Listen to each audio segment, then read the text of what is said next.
হযরতে মাইস ইবনে মালিক নামের এক সাহাবী জিনা করছেন। তিনি নবী করিম সাল্লাল্লাহু আলাইহি ওয়াসাল্লামের কাছে এসে বলতেছেন, হে আল্লাহর রাসূল, আমি জিনা করে ফেলছি। রাসূলুল্লাহ সাল্লাল্লাহু আলাইহি ওয়াসাল্লাম কথাটি শুনেই তার মুখটি ঘুরিয়ে নিলেন। তিনি আবার বললেন, হে আল্লাহর রাসূল, আমি জিনা করে ফেলছি। তিনি আবার রাসূলুল্লাহ সাল্লাল্লাহু আলাইহি ওয়াসাল্লাম মুখটি ঘুরিয়ে নিলেন। তিনি আবার বললেন, হে আল্লাহর রাসূল, আমি জিনা করে ফেলছি।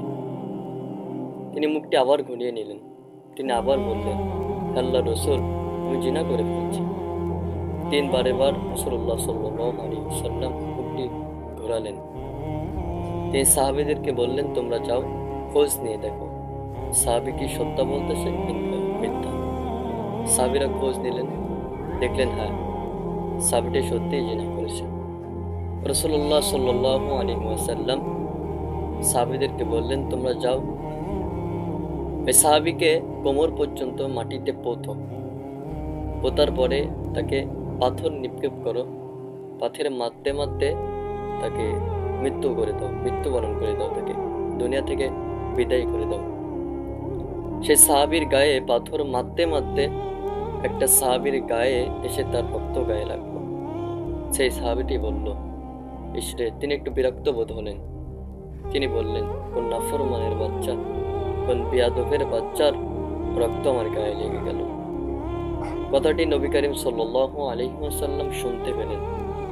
তিনি ধমক দিয়ে সেই সাহাবীকে বললেন, সাহাবী, তুমি কি জানো না এই সাহাবীতে যে গুনাহ করেছে, যে তওবা করেছে, পৃথিবীর লোক সেটা কেউ জানতো না। সে আমার কাছে প্রকাশ করেছে এই সাহাবীর তওবা যে এত গুরুত্বপূর্ণ, আল্লাহ তাআলা কবুল করে নিয়েছে। এই সাহাবীর তওবা এত ভারী যে সারা দুনিয়ার মানুষের মধ্যে, মুনাফিকদের মাঝে, কাফেরদের মাঝে যদি বিলিয়ে দেওয়া হয়, তাহলে এই গুনাহ সবাইকে গুনাহকে মাফ করে দেবেন আল্লাহ।